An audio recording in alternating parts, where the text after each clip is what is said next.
The updates are just getting faster and faster, and the tools are getting leagues better. These aren't just minor updates. In this video, I'm going to talk about Leonardo AI. So Leonardo has been around for a while already, but it has primarily been a place similar to Midjourney, where you can type in prompts and get pretty killer images. It's just another place you're able to use Stable Diffusion as well if you can't run it locally on your computer, because some of these programs just take massive amounts of computing power. Remember, if you find these videos helpful, please don't forget to subscribe and to like the video and keep getting these as I make them. So Leonardo just announced over the weekend their live canvas. What is so impressive about this? Well, this is where it starts to bring the idea of real-time AI generation right to your fingertips. So instead of just telling the bot what you want, like Midjourney saying, hey, imagine this or imagine that, or in DALL-E or whatever it is that you use, you can actually write a prompt and see what it makes. And then on one side of the canvas, actually start drawing it to alter the image right before your eyes. Now I'm gonna just jump in, but please don't forget to comment below with any of your own art and tag me in it, because I'd love to see what you make. So really, I'm gonna just jump right in and show you live what this is, because it's better than just talking about it. Okay, so when you come to the main page, it is here, Leonardo. You've got to create an account, and this is actually free for everyone right now, especially. You're going to see, it's going to say beta, so I'm going to just launch app. I already have an account with Leonardo, and here it is. Up here, it's showing all the different models that you can use, some of the different artwork that people have made. But on the left-hand side is really where you're going to focus, and in this video, I'm really going to focus on the live canvas. But they do have a place where you can do AI image generation. You have API access, all of the below. You can train data sets and train your own models. All right. And right here is where I'm just going to focus on live canvas. Cool. Okay, here it is.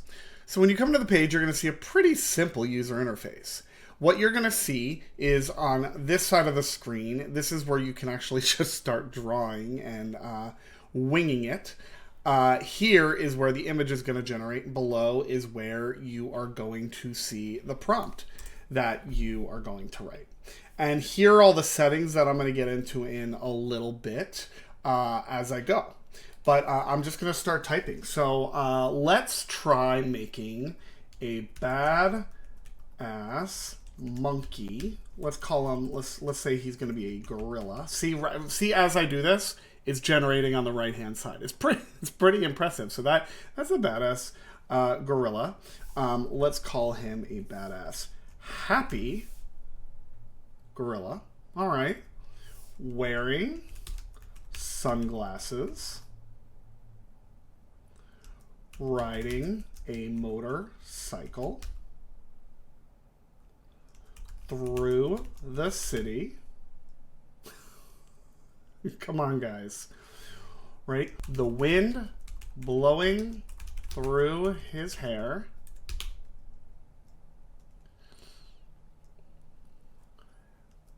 Jaw open with a big smile on his face. Let's see. Eating a banana. I don't see the banana. All right, let's on his face. I didn't really want a banana, but hey, that's pretty neat. So now if I wanted to do something here, let's see. I'm gonna kind of get my gorilla's face right here. Oh, that's kind of cool. I like that. He poses. Can I put like a backpack on him? Let's do wearing a backpack. And there's the backpack. That's kind of neat. Let's see if I did something like this.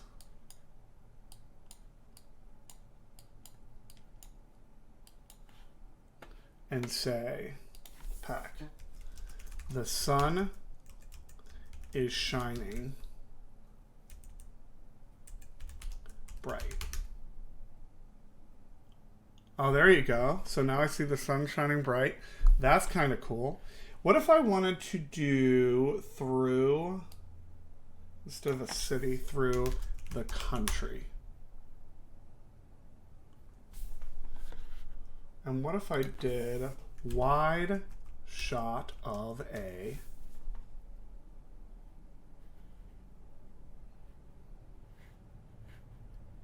Okay, it's not quite picking that up, right? So now here's where it gets cool, okay? So down below at the bottom of the screen, you have a thing called creativity strength. So with this, you can decide how creative this image gets. So if I take it down to the below, let's see what it does. It does exactly what my thing is. As I take it up, it starts generating its own opinion of it. And the more and more you give it the ability to do that, it can get, let's see what it will do. That's kind of, I kind of like that. I kind of like that. And then here you can decide what kind of image you want. So that's fantasy art. If I wanted this to be a painting, that's kind of neat. Concept art, that's kind of cool. Vibrant, sketch color, sketch black and white. Oh, I like that one actually. And cinematic. I'm big on the cinematic ones. That's kind of fun. Sweet. Over here, you can deal with your brush size. You can actually add an image to the background if it's something that you wanted to use. You can do this if you wanted to, say, like erase the sun. I'm going to erase. I don't like that sun. I'm not going to use it anymore. And there, the sun is gone. Perfect. You can select objects just like you would.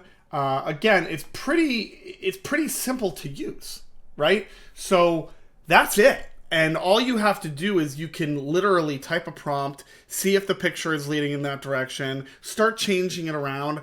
And if you've used this at all and you've actually gone into Midjourney or Runway, you know that this is not something that has existed. I recently did a video on Pika, and also I believe I did a video on Runway as well. And those videos, you can see how you animate photos. So I could take this in right now into their platform, and then they do have tools that can animate them already, but the platforms are getting so good, as you've seen in the Pika video. They're going to be launching their platform where you can really have so much control, and with like Runway's motion brush and all of these things, it's going to be pretty incredible, the things that you can do. So look out for that. Again, don't forget to subscribe and like these videos, because I'm going to have a ton more coming. As you can see, these updates are coming quick. They are coming quick. So please, I will see you next time, and I'm excited to share more, but jump in. This is pretty cool.